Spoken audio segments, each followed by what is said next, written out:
Tempinai, kita terus kasih masuk minyak motor oil. Ini hari kita tidak akan start dulu. Kita ini hari proses tempo bertenang. Kita akan kasih masuk motor oil. Saya kasih masuk terus baru punya. Maksud saya terus pakai yang bagus punya. Sebab saya yakin ini engine memang oke benih, tidak ada masalah juga. Saya kasih protect 1040 Terus saya kasih masuk itu minyak auto. Terus saya kasih masuk apa ini? Motor oil. Apa nih? Air. Kenapa saya ini lapar mungkin? Sudahlah puasa.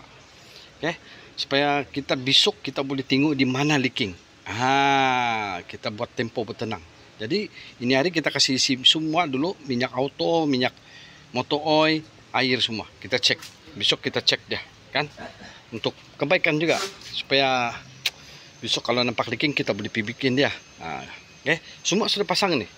Semua sudah pasang. Tinggal semua pipa itu bor ya. Itu bor loose armnya bor. Ini nah. Saya mau kunci dia tadi last minute, inilah panas-panas lagi. Bor anulah arm lah. Dia sudah loose di sini. Oke, jadi beginilah cara kami. Memang kita tidak akan start nih hari, kita akan kasih tempo bertenang. Masuk semua minyak, masuk air, masuk coolant, masuk itu auto oil semua kita kasih masuk. Oke. Alright.